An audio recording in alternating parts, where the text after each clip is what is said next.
So this will be the fourth part of module 2.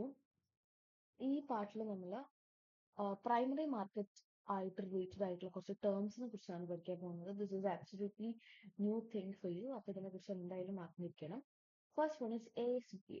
ASBA means application supported by blocked amount. This is the full form of ASBA. So as the name indicates, ഇവിടെ apply ചെയ്യുന്ന സമയത്ത് നിങ്ങൾക്ക് അറിയാം share apply ചെയ്യുന്ന procedures അറിയാം. You have already studied in accounting +2. Application allotment, application money, allotment money, first call second call ഒക്കെ പഠിച്ചിട്ടില്ലേ? അപ്പൊ ഷെയറിന് അപ്ലൈ ചെയ്ത് എല്ലാവർക്കും ഷെയർ കിട്ടിക്കൊള്ളണമെന്നില്ല. ഓവർ സബ്സ്ക്രിപ്ഷൻ്റെ ഒക്കെ കേസിൽ ഒരുപാട് ആൾക്കാർ ഷെയർ സബ്സ്ക്രൈബ് ചെയ്യാൻ വരുന്ന സമയത്ത് എല്ലാവർക്കും കിട്ടില്ല. അപ്പൊ അപ്ലൈ ചെയ്ത എല്ലാവർക്കും എന്ത് കിട്ടില്ല? ഷെയർ അലോട്ടഡ് ആയിട്ട് കിട്ടില്ല. കുറച്ച് പേർക്ക് മാത്രമേ ചിലപ്പോൾ അലോട്ടഡ് ആയിട്ട് കിട്ടുള്ളൂ. അപ്പൊ ആപ്ലിക്കേഷൻ ഷെയറിന് അപ്ലൈ ചെയ്യുന്ന സമയത്ത് നമ്മൾ കുറച്ച് പൈസ കൊടുക്കുമല്ലോ. എത്ര ഷെയർ ആണ് വേണ്ടത്? സപ്പോസ് 1,00,000 രൂപയുടെ ഷെയർ ആണ് നമ്മൾ അപ്ലൈ ചെയ്യുന്നതെന്ന് വിചാരിക്കുക. അപ്പം നമ്മൾ ഈ 1,00,000 രൂപ നമ്മൾ എന്ത് ചെയ്യും? ആപ്ലിക്കേഷൻ മണി ആയിട്ട് കൊടുക്കും. സോ ഈ ASBA പ്രൊസീജിയർ അനുസരിച്ച് അല്ലെങ്കിൽ ASBA പ്രോസസ് അനുസരിച്ച് നമ്മൾ ഈ കൊടുക്കുന്ന 1 lakh ആപ്ലിക്കേഷന്റെ സമയത്ത് നമ്മുടെ അക്കൗണ്ടിൽ നിന്ന് ബ്ലോക്ക് ആയി കിടക്കും. കമ്പനിയിലേക്ക് ഡയറക്ട്ലി പോവില്ല. ഷെയർ അലോട്ട് ചെയ്തു എന്ന് ഉറപ്പ് വരുത്തിയാൽ മാത്രമേ ഈ എമൗണ്ട് എവിടെ പോവുള്ളൂ?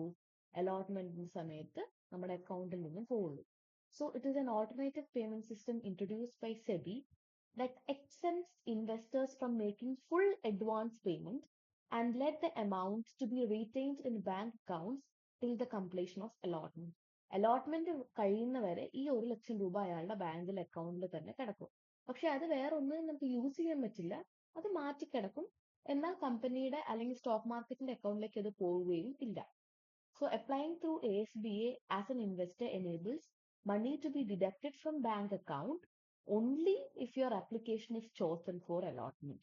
അപ്പൊ അലോട്ട്മെന്റ് ആവുന്നത് വരെ നമ്മുടെ അക്കൗണ്ടിൽ അപ്ലൈ ചെയ്യുന്ന സമയത്ത് അലോട്ട്മെന്റ് ആവുന്ന വരെ നമ്മുടെ അക്കൗണ്ട് ബ്ലോക്ക് ആയിരിക്കുന്ന ആ ഒരു തിങ്ങിനെയാണ് നമ്മൾ എന്ത് പറയുന്നത്? ASBA എന്ന് പറയുന്നത്. അപ്പൊ നമ്മൾ IPO-യിലൂടെ ഷെയർ അപ്ലൈ ചെയ്യുന്ന സമയത്ത് ASBA വഴി നമുക്ക് അപ്ലൈ ചെയ്ത് കഴിഞ്ഞാൽ അഡ്വാൻറ്റേജ് എന്താണെന്ന് വെച്ചാൽ അലോട്ട് ആവുന്ന സമയത്ത് മാത്രമേ നമ്മുടെ അക്കൗണ്ടിൽ നിന്ന് ആ പൈസ ഡിഡക്റ്റ് ആവുള്ളൂ. And this process is done through SCSB, അതായത് സെൽഫ് സർട്ടിഫൈഡ് സിൻഡിക്കേറ്റ് ബാങ്ക്സ്. കുറച്ച് ബാങ്ക്സ് ഇത് ചെയ്യാൻ വേണ്ടി SBI പോലെ, പഞ്ചാബ് നാഷണൽ ബാങ്ക് പോലെ, HDFC പോലെ കുറച്ച് ബാങ്ക്സിലൂടെ നമുക്കിത് ചെയ്യാം.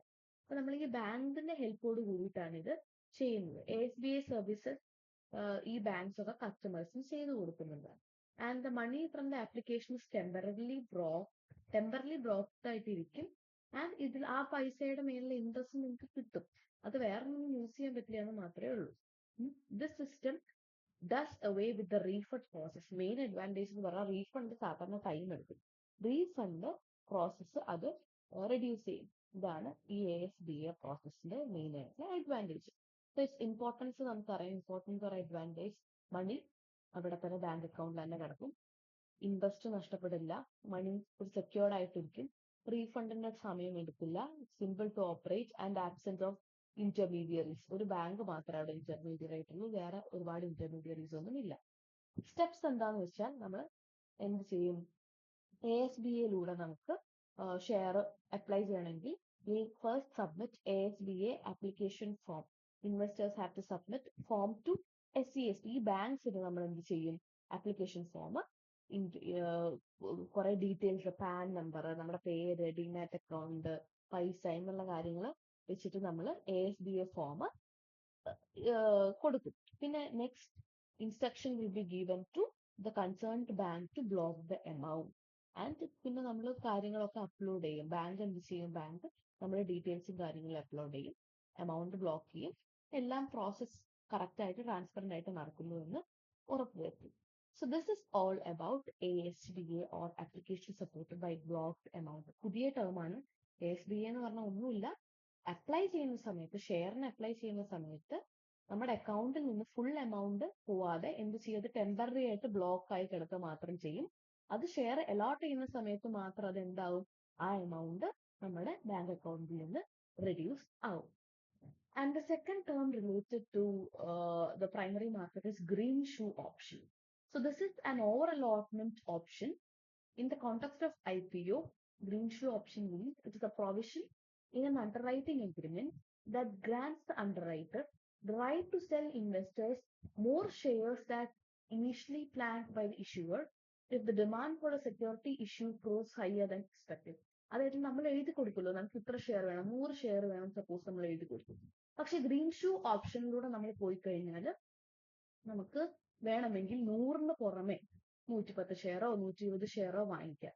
അപ്പൊ ഓവർ ആയിട്ട് അലോട്ട് ചെയ്യാൻ വേണ്ടിയിട്ട് സഹായിക്കും. ഓവർ അലോട്ട്മെന്റ് എന്ന് പറഞ്ഞാൽ നമ്മൾ എത്രയാണോ പറഞ്ഞത് അതിനെക്കാട്ടും കൂടുതൽ ഷെയർ അലോട്ട് ചെയ്യാൻ വേണ്ടിയിട്ട് സഹായിക്കുന്ന ഒരു ഓപ്ഷനാണ് ഗ്രീൻഷൂ ഓപ്ഷൻ. യൂഷ്വലി ഡിമാൻഡ് ഒക്കെ കൂടിക്കഴിഞ്ഞാൽ നമ്മൾ കുറച്ചുകൂടെ വേണം എന്ന് പറയും. കമ്പനി ഗ്രീൻഷൂ ഓപ്ഷൻ നമുക്ക് തരും. സോ ദേ ക്യാൻ എത്രയോ നമുക്ക് ആഡ് ചെയ്യാൻ പറ്റില്ല, അത് 15% വരെ നമുക്ക് ആഡ് ചെയ്യാൻ പറ്റുള്ളൂ. The specific details of allotments contained in IPO underwriting agreement between നമ്മൾ അണ്ടർറൈറ്റിംഗ് എഗ്രിമെന്റ് ചെയ്യുന്ന സമയത്ത് തന്നെ ഗ്രീൻഷൂ ഓപ്ഷനെ പറ്റി പറയും. ഓക്കെ, അപ്പൊ ഗ്രീൻഷൂ ഓപ്ഷൻ എന്ന് പറഞ്ഞാൽ nothing but over allotment option. നമ്മൾ പറഞ്ഞ ആക്ച്വൽ നമ്പറിൽ മെൻഷൻ ചെയ്ത ആക്ച്വൽ നമ്പറിനെക്കാട്ടും നമുക്ക് കൂടുതൽ എന്ത് ചെയ്യാൻ പറ്റും, സാധനങ്ങൾ വാങ്ങിക്കാൻ പറ്റും. അതിനെയാണ് ഗ്രീൻഷൂ ഓപ്ഷൻ എന്ന് പറയുന്നത്. അത് പ്രൈസ് സ്റ്റെബിലൈസ് ചെയ്യാൻ സഹായിക്കും. കമ്പനിക്ക് കൂടുതൽ ക്യാപിറ്റൽ ഇഷ്യൂ ചെയ്യാൻ പറ്റും. അതായത് കമ്പനിക്ക് കൂടുതൽ ക്യാപിറ്റൽ വേണ്ട സമയത്ത് ഒരുപാട് ക്യാപിറ്റൽ ഇഷ്യൂ ചെയ്യാൻ സഹായിക്കും. റിസ്ക് കുറവാണ്.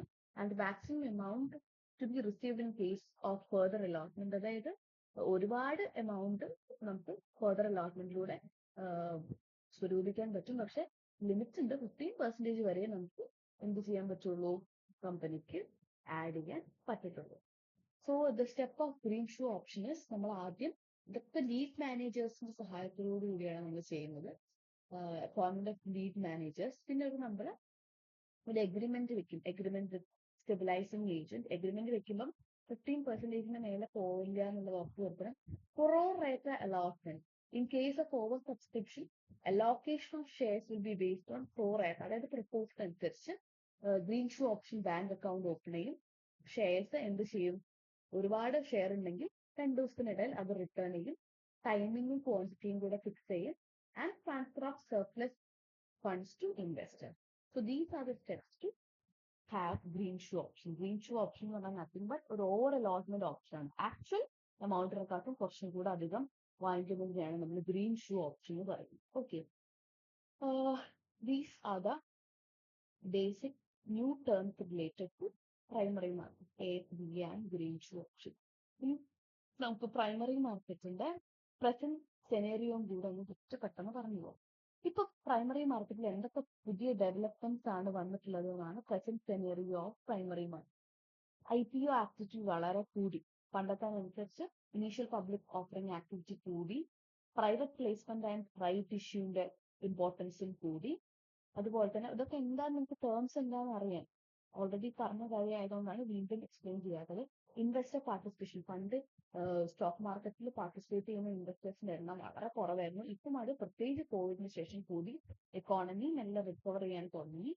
ആൻഡ് റിസ്ക് ഫാക്ടേഴ്സ് കമ്പാരിറ്റീവ്ലി കുറവാണ്. ആൻഡ് ഓൾസോ മാർക്കറ്റ് കണ്ടീഷൻസിനനുസരിച്ച് എന്ത് ചെയ്യും,